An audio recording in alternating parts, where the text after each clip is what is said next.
Assalamualaikum warahmatullahi wabarakatuh. Selamat pagi saya ucapkan kepada Bapak Dr. Handianhar MSI selaku dosen pembimbing PKL sekaligus dosen pengampu mata kuliah PKL serta Bapak Jemi Muharman SSI, tetapi beliau berhalangan hadir sehingga diwakilkan oleh Kak Yasmin Eka Pratiwi selaku perwakilan dari Pusat Promosi dan Sertifikasi Hasil Pertanian, dan Bapak Heri Mulyono SE selaku pembimbing PKL dari Aquarium SeaWorld Ancol. Perkenalkan, saya Alvida sebagai moderator yang akan memandu berjalannya seminar pagi ini. Untuk sesi seminar pagi ini akan disampaikan oleh rekan mahasiswa kimia yaitu Aisyah Sabrina dan Dela Dewanida, dengan tempat PKL di Pusat Promosi dan Sertifikasi Hasil Pertanian, serta Carim Parti Kasari dengan tempat PKL di Aquarium SeaWorld Ancol. Pada sesi ini akan dimulai oleh Aisyah dan Dela terlebih dahulu, kemudian Carin. Kepada Aisyah dan Dela dipersilakan.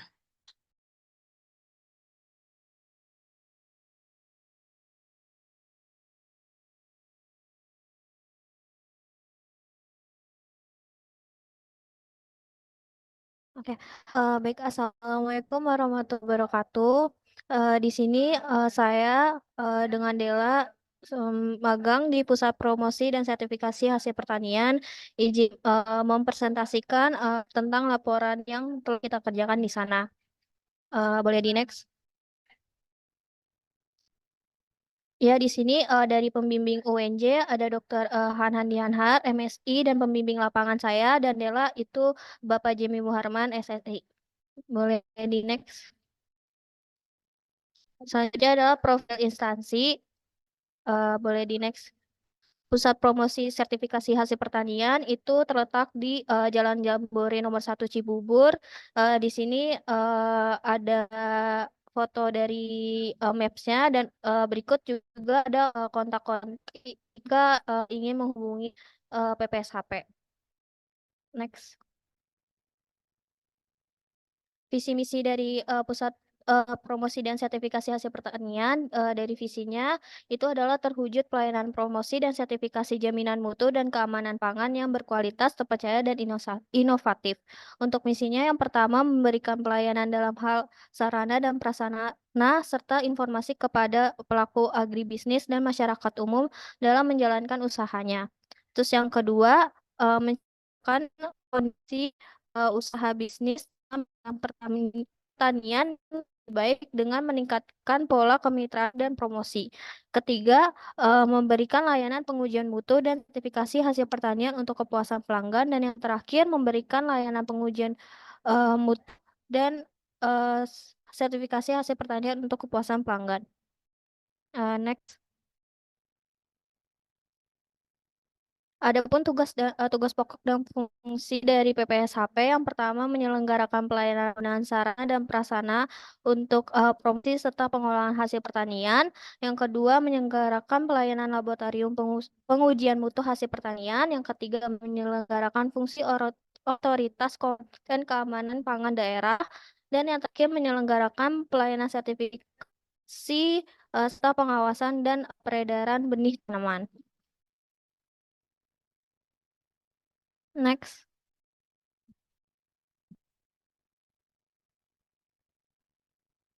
Di PPSHP itu terdapat beberapa laboratorium. Yang pertama laboratorium putu benih dan beras, yang kedua laboratorium mikrobiologi, kemudian ada laboratorium formulasi pestisida, laboratorium logam berat dan mineral, dan yang terakhir laboratorium residu pestisida dan mitotoksin.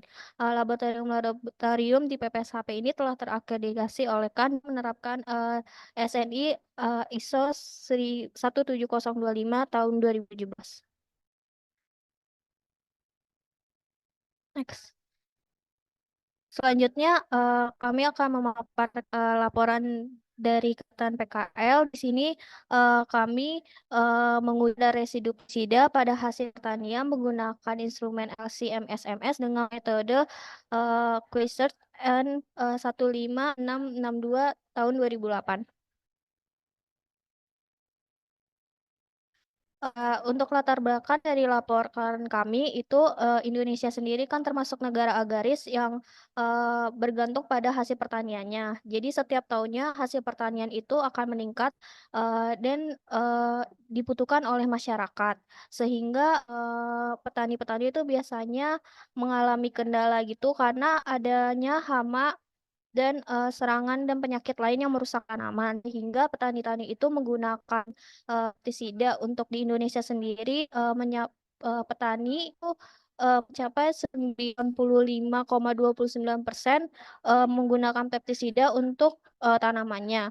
Namun sisi negatif dari, pestisida ini, itu meninggalkan residu yang mana akan membahayakan, konsumennya. Sehingga, perlu diuji menggunakan metode Quaestion, 15662 tahun 2008 menggunakan instrumen LC-MS, hingga kita bisa tahu apakah, hasil pertanian tersebut, layak dikonsumsi atau tidak. Next. Selanjutnya, untuk rumusan masalah yang akan kami bahas itu bagaimana hasil pengujian kadar residu pestisida pada hasil pertanian dengan metode Quechers IN 15662-2008 dan apakah hasil pengujian kadar residu pestisida pada sampel kacang kedelai, gandum, cabai, dan kentang di bawah nilai batas maksimum cemaran atau BMR berdasarkan Permentan nomor 53 tahun 2018. Untuk tujuannya sendiri ada dua. Yang pertama, menentukan kandungan residu pestisida pada hasil pertanian yang akan diuji dengan metode Quechers IN 15662-2008 dan untuk menganalisis kandungan residu pestisida pada hasil pertanian dengan ketentuan nilai batas maksimum cemaran BMR berdasarkan Permentan nomor 53 tahun 2018. Next. Selanjutnya, metodologi penelitian. Untuk alat-alat yang digunakan di sini terdiri dari blender, neraca analitik, tabung sentrifuge 50 mili dan 15 mili, ada centrifuge, ada pipet mikro 5 sampai 10 mikroliter, 20 sampai 200 mikroliter, 100 sampai 1000 mikroliter dan 1 sampai 10 mili, vial, vortex, freezer, gelas beaker, gelas ukur, ultrasonikator dan seperangkat instrumen LC-MS. Lalu untuk bahan-bahan yang digunakan, yang pertama sampel hasil pertanian, yaitu sampel cabai, kentang, gandum, dan kacang kedelai. Lalu ada acetonitril, aquabides, IN Quechers Extraction Kit, IN Quechers DSPI, trivinyl fosfat atau TPP, amonium format, metanol, dan standar pestisida 1000 ppm. Boleh di next. Di sini akan ada dua pengujian. Yang pertama milik Aisyah Sabrina yaitu menguji kadar azoxystrobin, karbaril, dan difenoconazole pada kacang kedelai dan gandum. Untuk yang saya bahas adalah kadar klorpirifos, diazinon, dan dimetoat pada cabai dan kentang. Next. Untuk prosedur pengujiannya, yang pertama ekstraksi dan clean up sampel. Pertama, sampel kacang kedelai, gandum, kentang, dan cabai dihaluskan terlebih dahulu menggunakan blender. Kemudian sampel ditimbang di mana pada sampel cabai dan kentang ditimbang sebanyak 10 gram ke dalam tabung sentrifuge 50 mili. Sedangkan untuk sampel kacang kedelai dan gandum ditimbang sebanyak 5 gram ke dalam tabung sentrifuge 50 mili, kemudian ditambahkan 10 mili aquabides. Kemudian masing-masing sampel ditambahkan 10 mili acetonitril lalu dikocok selama 1 menit.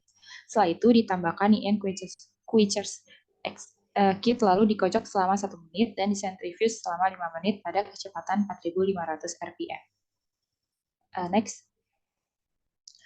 Setelah itu, untuk sampel kacang kedelai, dipipet sebanyak 8 mili, kemudian didinginkan selama 2 jam dengan freezer pada suhu minus 21 derajat Celcius. Setelah didinginkan, kemudian dikeluarkan dan didiamkan hingga suhu ruang, baru disentrifuge selama 5 menit dengan kecepatan 4500 rpm.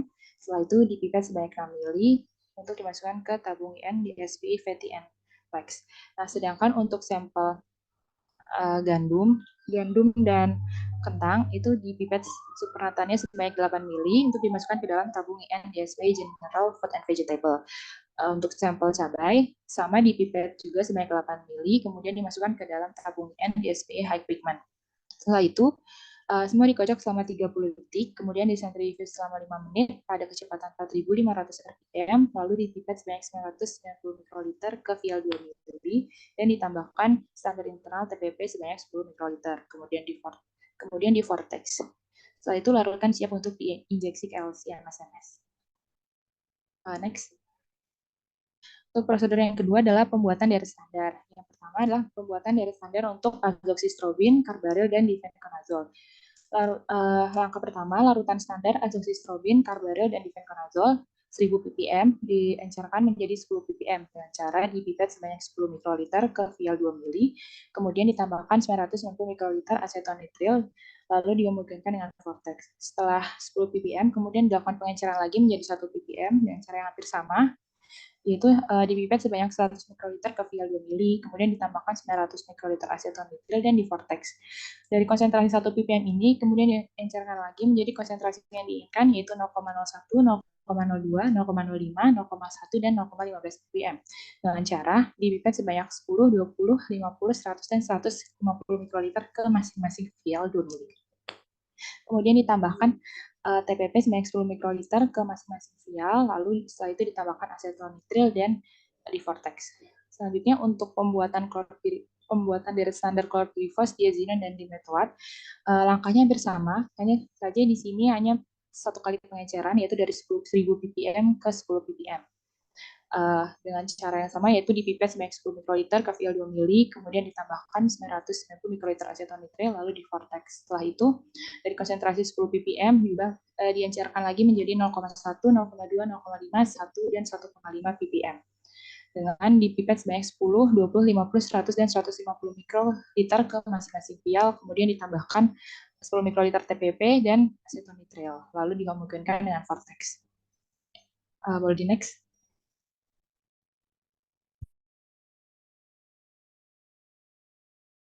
Masuk ke hasil pembahasan, di sini kadar azoxystrobin, carbaryl, dan difenoconazole pada kacang kedelai dan gandum. Tadi konsentrasinya 0,01 sampai 0,15 ppm ini dari instrumen LC-MS ini diperoleh dua data, yaitu area dan ISTD area. Lalu untuk mendapatkan rasio area ini dengan cara menghitung area dibagi dengan ISTD area.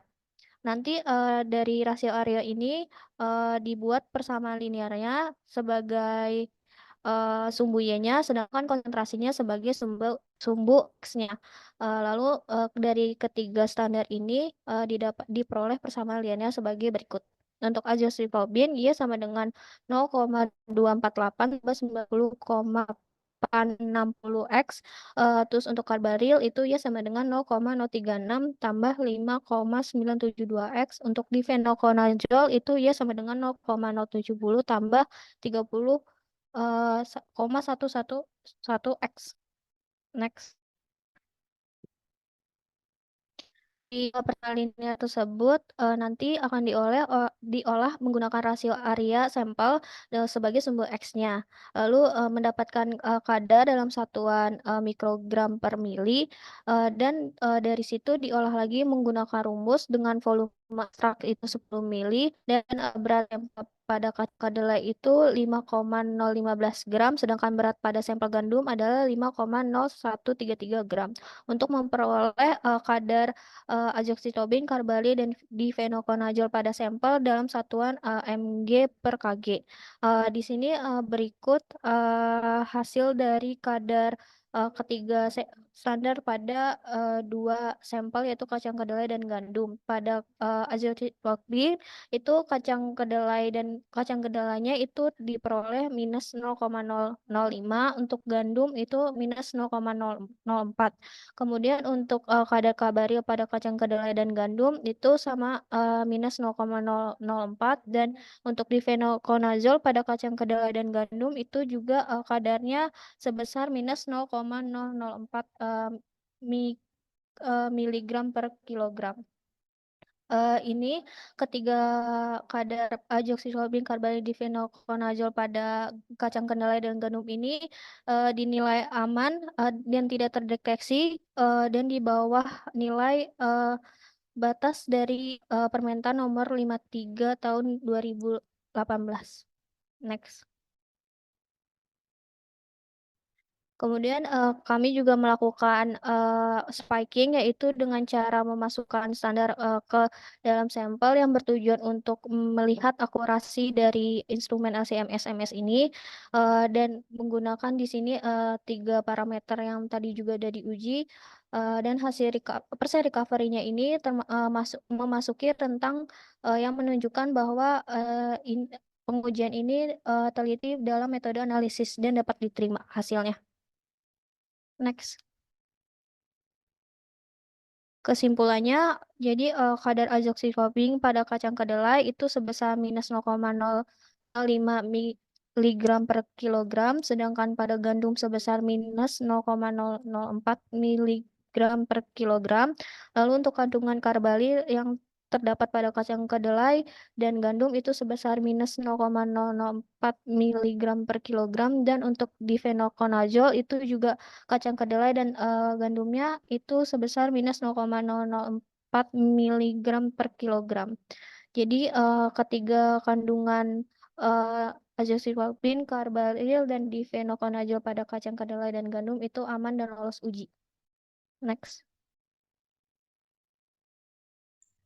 Selanjutnya untuk hasil dan pembahasan kadar klorpirifos, diazinon, dan dimetoat pada cabai dan kentang.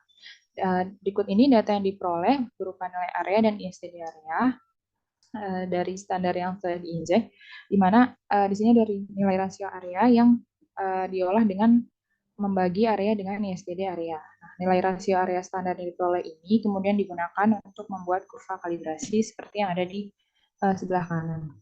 Nah, untuk persamaan linear dari standar klorpirifos itu dia sama dengan 0,006 plus 0,244x. Untuk diazinon dia sama dengan 0,117 plus 6,167x. Untuk dimetoat dia sama dengan 0,046 plus 2,154x. Boleh di next.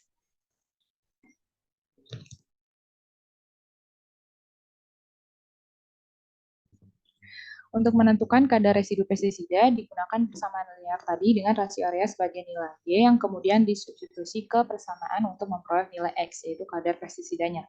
Nah, kadar yang diperoleh masih di dalam satuan mikrogram per mili, sehingga harus dikonversi menjadi miligram per kilogram dengan mengalihkan volume ekstrak yaitu 10 mili. Kemudian dibagi oleh berat sampel, di mana berat sampel untuk cabai yaitu 10,0185 gram, sedangkan berat sampel untuk kentang adalah 10,0009 gram.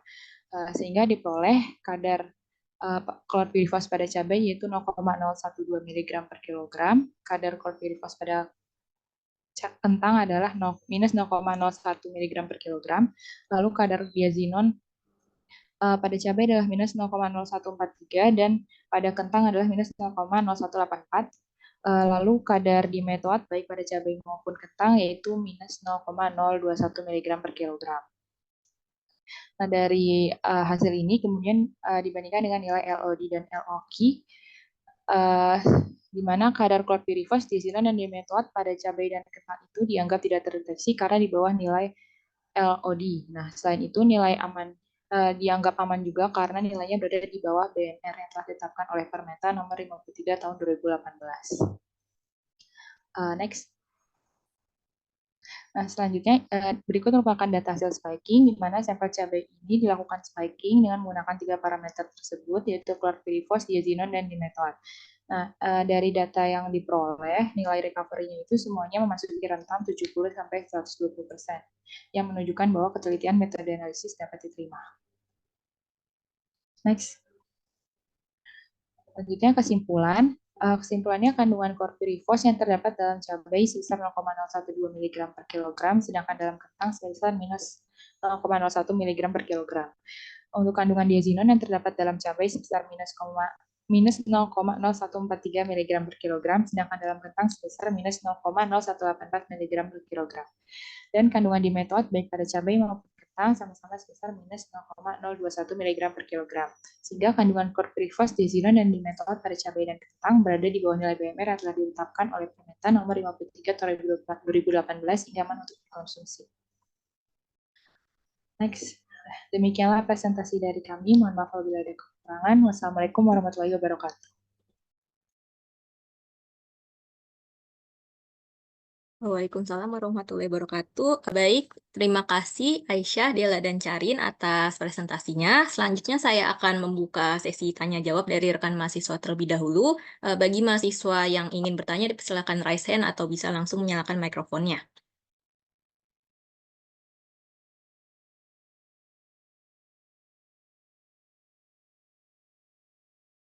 Silakan.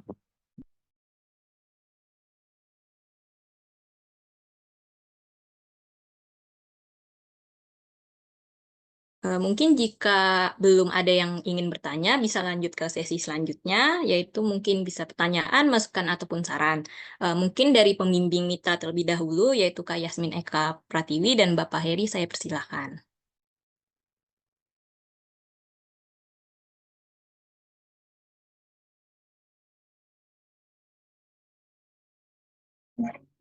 Assalamualaikum warahmatullahi wabarakatuh.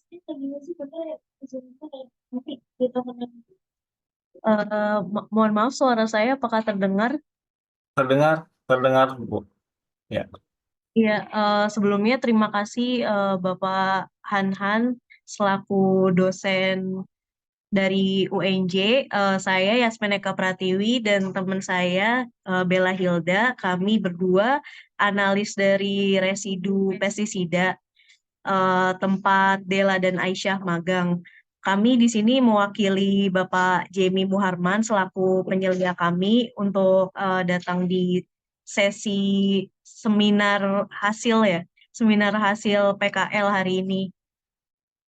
Karena Pak Jamie-nya kebetulan berhalangan hadir, jadi digantikan kita berdua. Iya, kami mewakili kantor PPSHP mengucapkan terima kasih kepada UNJ, Dela, dan Aisyah karena sudah melaksanakan PKL dengan sangat baik menurut kami. Kinerjanya sangat baik, terus mereka juga cepat belajar, terus juga bisa mengikuti pengujian sehari-hari kami gitu. Nah, selama 4 bulan di lab PPSHP, Dela dan Aisyah, eh, alhamdulillahnya sudah bisa melakukan pengujian tadi seperti yang di presentasinya itu pengujian dari awal sampai akhir itu dia alhamdulillah udah bisa. Mungkin karena waktunya cuma 4 bulan ya, jadi belum sempat belajar yang lain-lain kayak verifikasi gitu. Eh, Terus kalau misalnya penilaian terhadap kinerja PKL Dela dan Aisyah sih kalau dari saya sih nggak ada komentar negatif sih Pak. Sangat baik dari paparannya juga iya maksudnya sangat menggambarkan apa yang dikerjakan Dela dan Aisyah di lab gitu.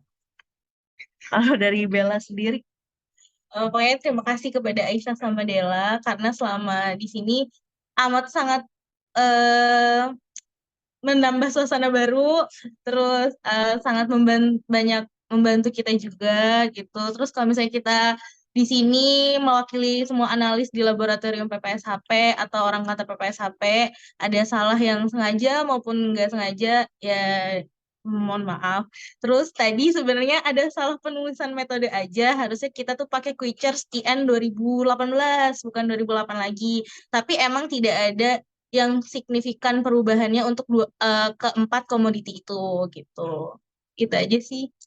Iya. Ya semoga ilmu yang didapat di BPSHP ya bisa berguna untuk Dela dan Aisyah ke depannya buat kerja lagi. Jadi semoga Dela sama Aisyah nih nanti kalau udah kerja nggak kaget-kaget lagi gitu. Oke, kemarin sebelumnya kaget-kagetan ya, Bu. Ada Iya, canggung-canggungan sih, Pak. iya, iya, iya, baik. Oke, terima kasih Ibu Yasmin dan tim dari PPSHP. Mudah-mudahan tadi ya masukan-masukan dan pengalamannya yang diberikan kepada Dela dan Aisyah bisa meningkatkan ini ya skill terutama ya dan soft skill gitu.